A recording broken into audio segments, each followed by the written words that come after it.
สวัสดีครับยินดีต้อนรับเข้าสู่ช่อง C Play นะครับผมวันนี้อยู่ในเกม TGA กับการรีวิวตัวละครนิชิกินะครับเอาโอโรจิเนาะก็เป็นนิชิกิที่อยู่แท็กไม่มีองค์กรนะครับตามเนื้อเรื่องก็คืออันเทคุมันล่มสลายเนาะนิชิกิก็เป็นคนที่เหมือนกับไร้สังกัดไปเลยนะครับผมก็バカみたい。ตัวของนิชิกิเนี่ยผมบอกตามさっตรงว่าさと諦めたらいいのに。มันทำให้ไม่มีองค์กรเนี่ยกลับมาเก่งมากแบบมากๆนะครับจากเดิมเนี่ยสู้อันเทไม่ได้เลยสู้อันเทสู้ CCG นี่คือลำบากมากนะครับ ถ้าเจออันเทสที่เขาบิวมาอืดๆ CCG บิวมาอืดๆเนี่ยโอกาสที่จะปิดได้เนี่ยน้อยมากแต่พอนิชิกิมาเนี่ยดาเมจมันเวอร์นะครับใช้คำว่าดาเมจมันเวอร์มากนะมันสามารถเติมดาเมจให้พอที่จะปิดตัวสำคัญของเขาได้ในเทิร์นแรกหรืออีกฝ่ายโลแล้วนิชิกิใช้แพสซีฟตีก็ตายแล้วอะไรประมาณนี้นะครับผมซึ่งตอนนี้เนี่ยไม่มีองค์กรนะผมให้กลับมาเหมือนเดิมก็คือที่1แล้วนะครับผมก็คือชนะ CCG แน่นอนนะครับ คือเปิดก่อนเนี่ยถ้า CCG ไม่ได้อัดมาแน่นเนี่ยก็เอาไม่มีองค์กรไม่ลงนะครับผมเพราะฉะนั้นไม่มีองค์กรเนี่ยมันตอนนี้ค่อนข้างเก่งนะครับผมแต่ว่าอนาคตเนี่ยก็เดี๋ยวจะมีตัวของโทกะมาใหม่เนาะแล้วก็อากิระด้วยนะครับซึ่งอันเทก็อาจจะกลับมาสู้ไม่มีองค์กรได้สูสีหรืออาจจะชนะหรืออาจจะแพ้อันนี้ก็ไม่รู้เหมือนกันเนาะต้องดูว่านิชิกิเนี่ยมันสามารถแบกทีมไปได้นานแค่ไหนจนกว่าจะมีตัวไม่มีองค์กรใหม่มาเพิ่มนะครับเพราะเราเคยบอกไปแล้วนะว่า ไม่มีองค์กรเนี่ยมันเสมือนว่าเปลี่ยนตัวดาเมจเพื่อรอตัวซัพพอร์ตในอนาคตนะครับเพราะฉะนั้นตัวดาเมจเนี่ยสกิลมันค่อนข้าง OP อยู่แล้วนะครับแต่ว่าถ้าตัวซัพพอร์ตมาช้ามันก็จะเหนื่อยหน่อยเหมือนอูตาแสงเนาะกว่า歌ซัพพอร์ตです。จะมาเนี่ยก็โดนหนักอยู่นะครับผมแต่พอมาแล้วเนี่ยมันก็เก่งเนาะประมาณนี้มาเราเริ่มกันที่ลูกบอลนะครับผมลูกบอลเนี่ยก็ส่วนใหญ่จะเน้นบัฟตัวเองเนาะเมื่อเริ่มเทิร์นฝ่ายเรานะครับทุกๆ1ตัวละครในสนามก็คือนับ2ฝ่ายเนาะ ที่มี HP ต่ำกว่า 50%นะครับ จะทำให้เบสสแตทของนิชิกิเนี่ยเพิ่มขึ้น 4%นะครับ แล้วก็ป้องกันคลีเพิ่มขึ้น 6%นะครับ1เทิร์นแล้วก็ถ้าเริ่มเทิร์นศัตรูนะครับทุกๆตัวละครที่มี HP ต่ำกว่า 50%นะครับผมจะทำให้ตัวของนิชิกิเนี่ยได้รับโล่นะครับเท่ากับ 8%ของ HP สูงสุดนะครับเป็นเวลา1เทิร์นก็คือจะทำให้เน้นให้นิชิกิตายยากๆนั่นแหละนะครับลูกบอลเนาะประมาณนี้ ต่อมานะครับสกิลแพสซีฟเนาะสกิลแอคทีฟก่อนเนาะก็จะเป็นดาเมจตีเดียวเนาะสร้างดาเมจคากุเนะเฉือนขั้นยอดนะครับ520%ให้กับเป้าหมาย1เป้าหมายนะครับซึ่งคากุเนะขั้นยอดเนี่ยคากุเนะเฉือนขั้นยอดเนาะค่อนข้างแรงมากๆนะครับมันเนี่ยเพนเลท40%เนาะแล้วก็สร้างเม็ดวีค2แต้มนะครับการสร้างเม็ดวีคเนี่ยมันทำวีคก่อนที่มันจะตีนะครับเพราะฉะนั้นมันจะทำให้แพสซีฟข้างล่างมันทำง่าย มันไม่เหมือนอย่างของคาเนกิฟ้าหรือว่าคาเนกิกบเนาะที่ตีไปแล้วเม็ดวีคถึงจะขึ้นอันนี้คือสร้างเม็ดวีคก่อนนะครับสร้างเม็ดวีคก่อน2แต้มเนาะแล้วก็หากเป้าหมายเนี่ยอยู่ในสถานะมีภูมิคุ้มกันวีก็คือกันวีคนั่นแหละนะครับจะสร้างดาเมจเพิ่มเติมเท่ากับ160%ของพลังโจมตีนะครับผมหากสกิลนี้ทำให้เป้าหมายเข้าสู่สถานะวีก็คือไม่มีวีเนาะแต่พอกดไปแล้วปุ๊บอีกฝ่ายหัวโยกนะครับหรือเป้าหมายอยู่ในสถานะที่วีอยู่แล้วหรือก็คือหัวโยกอยู่แล้วนะ จะสร้างความเสียหายเพิ่มเป็น2เท่านะครับเพราะฉะนั้นสกิลมันเนี่ยค่อนข้างแรงนะครับไม่ว่าคุณจะมีกันวีคหรือไม่มีก็แรงนะครับคือถ้ามีกันวีคเนี่ยก็โดนเบาหน่อยแต่ถ้าไม่มีกันวีคก็แรงมากๆนะครับต่อมาสกิลพาสซีฟนะครับเริ่มกันที่0ดาวเนาะหลังจากที่ตัวของศัตรูนะครับใช้สกิลแอคทีฟนะจะสุ่มลบบัฟหรือท่วงท่านะรวมถึงสแตนของโทกะเฟรมวิงด้วยนะครับผมสูงสุดเนี่ยได้4บัฟเลยนะครับจากเป้าหมาย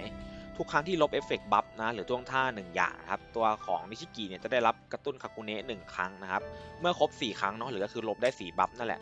จะทำการลบดีบัฟและเอฟเฟกต์ไม่สามารถกระทำการทั้งหมดของตัวเองก็คือเอฟเฟกต์พวกหัวโยกอะไรพวกนี้แหละเนาะก็คือทำให้มันกลับมาสามารถโจมตีได้นะครับผมและโจมตีกดดันคากุเนะใส่ศัตรูที่มีแอตแทกสูงที่สุดทันทีนะครับสร้างความเสียหายวีขั้นยอด270%นะครับของแอตแทกจากนั้นก็ลบคากุเนะกระตุ้นคากุเนะทิ้งนะครับ ซึ่งวีคขั้นยอดเนี่ยก็เหมือนดาเมจคาเนกิฟ้านะครับก็คือดาเมจครั้งนี้เนี่ยจะเพิ่มค่าวีคเพิ่มเติม2เต้าเพิ่มเติม2แต้มนะครับให้กับเป้าหมายแล้วก็ถ้าตีใส่เป้าหมายที่วีคอยู่เนี่ยจะเพิ่มขึ้น25%นะครับสำหรับดาเมจส่วนกระตุ้นคากุเนะเนี่ยขณะที่มีเอฟเฟกต์นี้นะครับความเสียหายที่ได้รับต่อครั้งเนี่ยจะไม่เกิน35%นะครับของ HP สูงสุดของตัวนิชิกิเองแล้วก็เพิ่มเบสสแตท3%แล้วก็ดาเมจสกิลที่ไม่ใช่สกิลแอคทีฟเนี่ยเพิ่มขึ้น5%นะครับผมเพราะฉะนั้น ตัวคาตุ้นคาคุเนะเนี่ยมันก็เหมือนมีแคปเลือดให้นิชิกินะครับที่35%เนาะเพราะฉะนั้นนิชิกิก็ค่อนข้างที่จะอึดในระดับหนึ่งนะครับมีทั้งเลือดมีทั้งแคปเลือดเนาะแล้วก็มีทั้งโล่จากลูกบอลนะครับอ่าพอหลังจากใช้เสร็จเนี่ยก็แคปเลือดก็จะหายไปนะครับผมเพราะว่าไม่มีกระตุ้นคาคุเนะเนาะแต่ว่าคาตุ้นคาคุเนะมันก็ได้มาง่ายๆนะครับไม่ได้หายากเลยนะครับผมต่อมาเอฟเฟกต์1ดาวนะครับ เพิ่ม all stat นะครับฟังไม่ผิดครับเพิ่ม all stat ให้ตัวละครไม่มีองค์กรนะครับ 20%เน้นว่า all stat 20%นะครับผมและเพิ่มความเสียหายที่เกิดจากตัวของนิชิกินะครับ 20%เมื่อเริ่มเทิร์นเรานะครับตัวของนิชิกิเนาะจะได้รับ2 สแต็กของกระตุ้นคากุเนะทันทีนะครับเมื่อเริ่มเทิร์นเพราะฉะนั้นยังไงการันตีว่าตัวนิชิกิเนี่ยมีแคปเลือดแน่นอนนะเพียงแต่ว่าพอใช้แพสซีฟเนาะมันตีแพสซีฟออกไปแล้วตัวแคปเลือดก็จะหายไปนะครับได้รับกระตุ้นคากุเนะ2ชิ้นส่วนเนาะหรือก็คือ2 สแต็กนะครับแล้วก็ได้บัฟปล้นนะครับ 6% ของพลังโจมตีปัจจุบันของศัตรูทั้งหมดนะครับภายใน2 เทิร์นและสามารถซ้อนทับได้สูงสุด2 สแต็กนะครับเมื่อตัวละครของเรานะครับโจมตีเป้าหมายศัตรูที่มีเอฟเฟกต์ดีบัฟนะครับปล้นเนาะบัฟหรือเอฟเฟกต์ท่าทางของตัวละครนั้นเนี่ยจะโดนสุ่มลบ2เป้านะครับ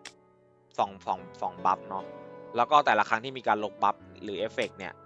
จะดาเมจที่สร้างเนี่ยจะเพิ่มขึ้น 15% นะครับเพราะฉะนั้นคือเน้นใช้นิชิกิตีนะครับผมเพราะอีกฝ่ายมีบัฟก็จะโดนลบบัฟแล้วก็โดนดาเมจแรงขึ้นนะครับส่วนปล้นนะเรามาดูปล้นกันก็คือโอนค่าความสามารถที่ถูกลดของเป้าหมายนะมาให้ผู้ใช้เพราะฉะนั้นตัวของนิชิกิเนี่ยจะขโมยพลังโจมตี 6% ของศัตรูทุกตัวนะครับมาให้ตัวเองเน้นว่าทุกตัวแล้วก็2 เทิร์นเพราะฉะนั้นเทิร์นที่2เนี่ยนิชิกิจะแรงกว่าเทิร์น1มากๆเพราะว่ามันสูงสุดได้2 สแต็กเนาะและสแต็กหนึ่งก็อยู่ได้2 เทิร์นเท่ากับว่าเทิร์นที่2เนี่ยนิชิกิจะปล้นมาได้ 12% เลยนะครับผมจากศัตรูทุกตัวเพราะฉะนั้นมันปล้นมาขโมยมาเยอะมากนะครับต่อมานะครับผมเอฟเฟกต์3 ดาวนะครับหลังจากที่ตัวของนิชิกินะครับใช้สกิลแอคทีฟเนาะหาก HP ของศัตรูที่โดนตีเนี่ยต่ำกว่า 80% นะครับก็จะโดนความเสียหายเพิ่มเติมนะครับ300% ของ Attack ตัวนิชิกิเองนะครับผมแล้วก็หลังจากที่สร้างความเสียหายเพิ่มเติมแล้วเนี่ยหากเป้าหมายนะครับเลือดต่ำกว่า 40% จะมอบเอฟเฟกต์นะครับการกระทำสับสนให้เป้าหมายเป็นเวลา1 เทิร์นก็คือการทำสับสนก็ไม่สามารถทำอะไรได้เลยนะครับผมไม่ใช่วีคเนาะเพราะฉะนั้นในพวกรางวีคช่วยอะไรไม่ได้นะครับแล้วก็ค่าความสามารถพื้นฐานเนี่ยเพิ่มขึ้น 6% โดนลด 6% ด้วยเนาะถ้าใครมีความสามารถขออภัยใครมีการกระทำสับสนก็จะโดนลดเบสสแตทด้วยแล้วก็ความเสียหายที่รับจากสกิลแอคทีฟครั้งแรกเนี่ยก็จะเพิ่มด้วย 50% นะครับผมเพราะฉะนั้นโดนแรงนะแล้วก็ดิชิกิเนี่ยจะเน้นในเรื่องของดาเมจเพิ่มเติมนะครับแต่สังเกตเลยว่าตัวมันเนี่ยตีธรรมดาไม่ได้แรงมากเท่าไหร่แต่พอมันระเบิดดาเมจมาทีอีกรอบหนึ่งเนี่ยมันแรงนะครับสมกับฉายาแท็กระเบิดของมันเลยนะครับผมส่วนดาวนะครับเกิดข้อผิดพลาดเนาะเพราะเราคุยกันแล้วว่าเราจะเอาแค่อันนี้นะครับอันนี้เนาะแล้วก็อันนี้แต่ว่ามันกว่าจะได้ครบ3อันเนี่ยมันก็เกือบครบแล้วนะครับเกือบจะ 3S แล้วนะครับผมทางวิวเขาก็เลยบอกว่างั้นก็ 3S ไปเลยไปเอา 3S มาเลยนะครับผมก็เลยสุ่ม 3S มาเรียบร้อยนะครับผมก็ขอบเขตที่เราจะรีวิวก็ขอบเขตตันเนาะส่วนเซลล์เราใส่เป็นเซลล์โจมตี12 แถวนะเพราะว่านิชิกิต้องเน้นพลังโจมตีเนาะเพราะว่ามันดาเมจเพิ่มเติมมันอิงจากพลังโจมตีนะครับผมส่วนศักยภาพก็ใส่ตั้งการ์ดนะ3 เม็ดเนาะแล้วก็ต่อย4 เม็ดนะครับปกติเลยเนาะส่วนแท็กติกนะครับแท็กติกเราใส่เป็นสายระเบิด2 เม็ดเนาะแล้วก็ตีตัวยุนะครับแรงขึ้นนะประมาณนี้นะถึงว่ามันจะไม่มีตัวยุให้ตีก็เถอะเพราะว่าเจอเฟรมวีก็โดนลบบัฟเนาะมาเดี๋ยวเราจะไปเทสกันเลยมันนานแล้วนะครับโดยทีมที่เราใช้เนี่ยเราจะใช้เป็นทีมนี้เนาะเราจะถอดฮิเดะออกนะครับคือเราสามารถใช้ฮิเดะได้เนาะแต่ถ้าใครใช้ฮิเดะเนี่ยก็คิดว่าตัวที่ควรแทนเนี่ยควรจะเป็นลิเซตคิดมัดเนาะแล้วก็ถ้าใช้ลิเซตคิดมัดออกไปแล้วเนี่ยตัวนี้ควรจะเป็นอาริมาฮาโลวีนนะครับเพราะว่า2ตัวนี้มันคอมโบกันเนาะถ้าไม่มีลิเซตคิดมัดคอยอัพแรงเนี่ยอุตะไม่ค่อยเก่งนะครับหรืออีกอย่างนึงคือเอาฮิเดะแทนอุตะแสงนะครับถ้าอุตะแสงใครไม่มีเซลล์อุตะแสงเซลล์นี่คือจำเป็นมากนะครับมันทำให้ทีมเราเนี่ยสามารถสู้กับตัวที่แจกฟรีได้สบายๆเลยนะไม่ต้องกลัวหัวโยกเนาะทำดาเมจได้ตลอดเวลานะครับทีมที่ผมใช้ก็คือทีมนี้แหละน่าจะดีที่สุดแล้วนะครับผมส่วนพลังแฝงก็ใช้เป็นพลัง4นะเพราะว่ามันเล่นกับไม่มีองค์กรนะครับมากันเลยหวังว่าเราจะเจอคนที่จริงใจนะครับที่พลังตึงๆแล้วก็จะได้เทสนะครับเจอแรงนาล็อกนะครับไม่รู้ว่าเขาจะออกไหมเนาะแต่ว่าถ้าไม่ออกก็จะดีเราจะได้เทสนิดหน่อยเราบกมือทักทายไปก่อนนะครับเดี๋ยวเขาจะยืนให้เราตีแป๊บนึงนะครับผมโอเคเดี๋ยวเราออกให้เขานะครับผมเดี๋ยวออกให้เขาเนี่ยเห็นไหมดาเมจระเบิดมันแรงมากนะครับเราตีไปคิดเดียวเนาะมันไม่ได้แรงขนาดนั้นนะครับแต่พอดาเมจระเบิดเนี่ย เนี่ย800,000แล้วก็ดาเมจระเบิดมาอีกหลายแสนเลยนะครับผม4-5 แสนเลยอันนี้คืออายาโตะเขาเด้งเลือดไปแล้วเนาะแล้วเรามาดูกันว่าถ้าเป็นอย่างนี้เนี่ยเขาจะสวนเราได้ไหมนะนี่คือเขาเล่น Full RO นะครับผมนี่ความอึดเราถือว่าค่อนข้างอึดนะครับเนี่ยแล้วก็พอสแต็กเต็มก็จะทำการพุ่งไปตีนะครับผมเป็นไงเล่นง่ายไหมตัวมันทีมมันค่อนข้างเก่งสแต็กเต็มง่ายมากเห็นไหมครับยิ่งถ้าฮิเดะมีการบัฟเนาะถ้าฮิเดะมีการบัฟเนี่ยตัวของนิชิกิเนี่ยจะทำการลบสแต็กได้ง่ายมากนะครับนะมันเอามาสู้กับฮิเดะได้เลยนะครับผมยิ่งฮิเดะบัฟก็ยิ่งเป็นผลเสียนะครับเพราะว่ามีสแต็กให้เราลบตีไปนะครับแต่พอนิชิกิตีปุ๊บก็จะสุ่มลบบัฟตีทัทาระเนาะมีบัฟเขามีบัฟอยู่5 อันเนาะที่เป็นบัฟฟ้านะครับตีไปเนี่ยบัฟเหลืออันเดียวนะครับบัฟเหลืออันเดียวเนาะเห็นไหมบัฟหายไป4 อันเลยนะครับผมเพราะฉะนั้นมันค่อนข้างที่จะแรงนะครับผมค่อนข้างแรงนะเรายอมให้เขาเนาะเพราะว่าเขาให้เราเทสให้นะครับผมไม่เป็นไรไปเป็นไงเห็นชัดๆเลยเนาะการลบบัฟการตีสวนนะครับความแรงความอึดก็หวังว่าจะได้เจออันเทแน่นๆสักตาหนึ่งนะครับเจอไหมว่าได้เจอโอ้เป็นบอทนะครับ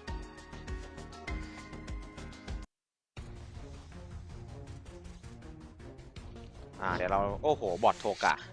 กำลังจะบอกว่าเดี๋ยวจะรีบตีก็ไม่ได้อีกนะครับอาจจะนานหน่อยนะครับนิดหน่อย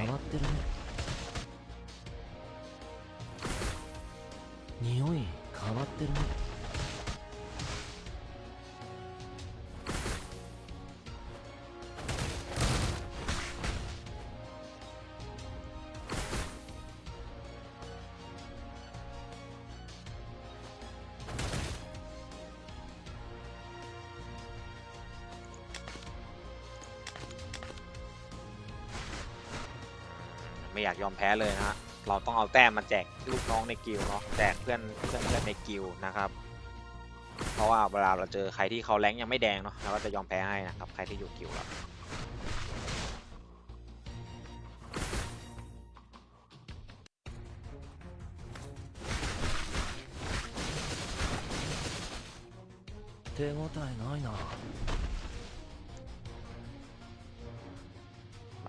เรียบร้อยได้ตีแล้ว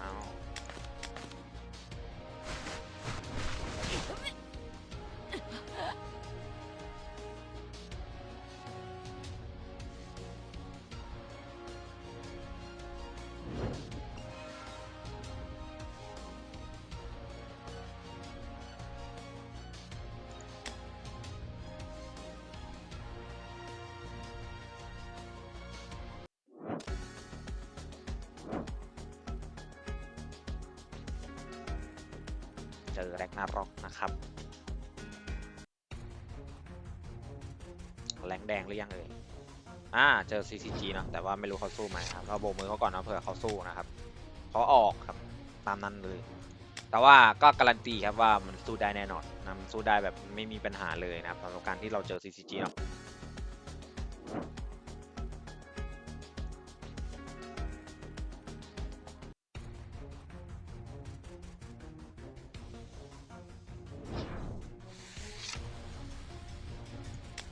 อยู่สู้หน่อยถ้าเจอแรงนาล็อกเนาะวิธีการที่เราจะเล่นนะครับเราควรเล็งไฮเซก่อนเนาะถ้าเราเล็งไฮเซแล้วเนี่ยไฮเซเขาตายแล้วก็ไม่ค่อยมีปัญหาแล้วนะครับเพราะว่าไฮเซเนี่ยมันดึงเพื่อนมาตีแล้วก็ซับเพื่อนค่อนข้างที่จะดีนะครับผมอูริเอะเนี่ยมันซับแต่ดาเมจเนาะเราพอยืนรับได้นะครับแต่ว่าการซับความอึดเนี่ยเราต้องรีบเอาออกไปนะเพราะที่ยิ่งยืนเนาะเราก็จะยิ่งฆ่าเขายากขึ้นไปเรื่อยๆนะครับเจออันเทนะครับเล็งฮินามิก่อนเนาะหรือฮิเดะก็ได้แต่ว่าแนะนำเป็นฮินามินะครับเพราะว่าฮินามิเนี่ยมันความอึดมันให้เพื่อนเยอะมากนะครับถ้าเล็งฮินามิก่อนได้ก็เล็งฮินามิเนาะส่วนถ้าเจอ RO นะครับก็พยายามเล็งฮิเดะก่อนนะถ้ามีฮิเดะหรืออายาโตะก็ได้แต่ว่าตอนนี้เนี่ยโนโรมันมีเซลมาแล้วเนาะก็การฆ่าอายาโตะมันก็จะเป็นเรื่องยากขึ้นไปอีกนะครับเพราะฉะนั้นเล็งฮิเดะก่อนก็ได้อย่างน้อยเนี่ยเอาตัวที่ทำให้เพื่อนดึงตีซ้ำให้อายาโตะอัพการ์ดในเทิร์นแรกได้ทิ้งก่อนเนี่ยมันโอกาสรอดเยอะกว่านะครับ ยอมให้เนาะไม่เจอใครที่จะได้เทสเลย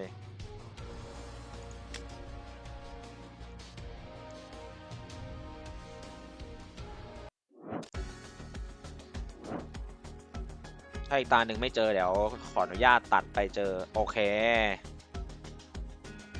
เจอองค์ชายที่เรารู้จักเขาจะสู้กับเราไหมครับเขาเป็น RO เนาะยกโบกมือเขาไม่สู้นะครับก็มาเดี๋ยวขออนุญาตตัดคลิปไปเจอกับตัวเล็กเนาะไอดีตัวเล็กนะครับก็คือเป็น CCG เนาะจะเทสให้ดูนะครับก็ไว้เจอกันนะครับผมก็มาตัดเข้ามาเจอกับตัวเล็กเนาะก็พลังเขาอยู่ที่164นะครับเป็น Full CCG เนาะเป็นเมน CCG นะครับที่ก็ชนะมาหลายคนแล้วนะครับผมเราจะมาเทสสื่อกันเราจะเล็งที่ไฮเซก่อนเนาะเหมือนที่เราเคยบอกกันตรงนี้นะครับถ้าเล่นกับเจอ CCG เนาะพยายามเล็งไฮเซเขาก่อนนะครับแต่ถ้าไฮเซเขามีกันตายเนาะก็อันนี้ก็ช่วยไม่ได้นะครับผมซึ่งไม่รู้ว่าเขาใส่มาไหมนะครับแต่ว่าเราเล็งไปก่อนเนี่ย CCG คืออึดมากนะครับโดนดาเมจเข้าน้อยมากเลยนะครับผม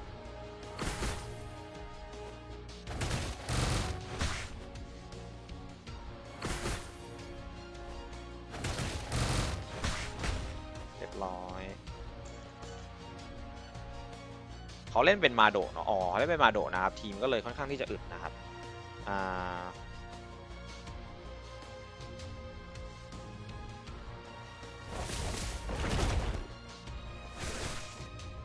手応えないな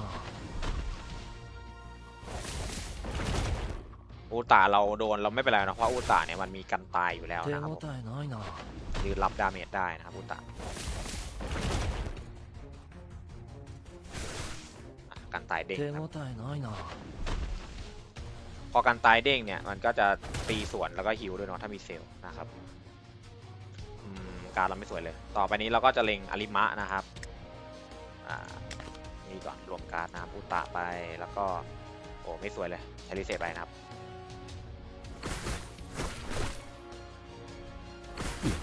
สวยแค่นี้เองเนาะเล็งไฮเซก่อนนะครับถ้าไฮเซใส่กันตายก็ภาวนาครับ 手応えないなเรียบร้อยชนะแบบใสๆครับเคลียร์เลย จากเดิมเนี่ยเราชนะยากมากนะต่อให้พลังนำก็มีโอกาสที่จะแพ้สูงนะครับผมเนาะประมาณนี้นะครับสำหรับตัวของไม่มีองค์กรนะสำหรับผมแล้วเนี่ยผมมองว่าใครจะเริ่มเล่นเนาะใครจะเริ่มเล่นไม่มีองค์กรนะครับนิชิกิเป็นตัวที่ควรสุ่มอย่างมากนะครับอย่างน้อยก็รอไม่มีองค์กรตัวเก่าๆกลับมาเนาะหรือว่าตอนนี้เนี่ยมันมีตู้3เลือก1นะใช่ไหมมีตู้3นะครับตัวนี้เนี่ยมันจะเป็นสุ่มเนาะไม่ได้การันตีนะว่าจะได้ตัวไหนนะครับแต่ว่า3ตัวนี้เนี่ยเราสามารถเลือกไม่มีองค์กรได้ทั้ง3ตัวเลยก็คือนี่ลิเซนะครับอูตาแดงเนาะแล้วก็ลิเซวาเลนไทน์นะครับลิเซ2ลิเซแล้วก็อูตานั่นแหละสามารถเลือกได้เลยนะครับผมส่วนถ้าใครไม่เล่นเนาะก็ถ้าใครแนะนำนะครับก็แนะนำว่าเป็นตัวของอาริมะฮาโลวีนนะครับแล้วไปทำเซลล์แล้วก็ใส่ยังเล่นได้อยู่นะครับนอกนั้นเนี่ยผมมองว่าเฉยๆแล้วเนาะเพราะว่าตัวมันเก่าแล้วนะมิจูโซฮาโลวีนยังพออาจจะยังใช้ได้อยู่นะครับเนาะเอาไปลงตามลูกโซ่อะไรพวกนี้ก็ยังน่าจะเอามาไหลได้อยู่นะครับที่เหลือก็คือดีที่สุดก็คงเป็นพวกตัวจับมือแล้วอย่างนิชิกินะครับแค่นิชิกิจริงๆแล้วนิชิกิที่สำคัญนะครับในตอนนี้แต่สุดท้ายเดี๋ยวก็มาให้แลกเพราะฉะนั้นก็นั่นแหละครับมีเนี่ยตัวเทศกาล5ตัวนะครับทัวกะก็ยังเล่นได้อยู่นะทัวกะยังเล่นได้อยู่ก็เทศกาล6ตัวล่างแล้วกันเนี่ย6ตัวนี้เนาะ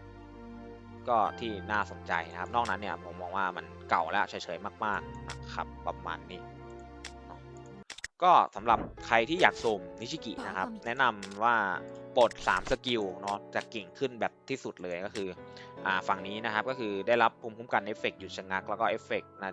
นี้จะถูกลบไปเมื่อ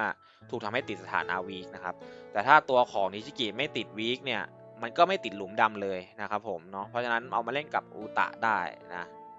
ต่อมานะครับเอฟเฟกต์อันนี้เนาะเมื่อตัวละครฝ่ายเราสร้างวีนะครับสกิลแอคทีฟครั้งต่อไปของตัวนิชิกิเนี่ยจะการันตีว่าติดคลีแน่นอนนะครับ ต่อมานะครับไอ้อันนี้ก็คือเมื่อ HP ต่ำกว่า 40%ในครั้งแรกนะความเสียหายครั้งถัดไปที่ได้รับเนี่ยจะถูกกำหนดให้เป็น1นะครับเอามากันตายเนี่ยประมาณนี้นะ3 อัน3คันที่สำคัญ3อันนะครับ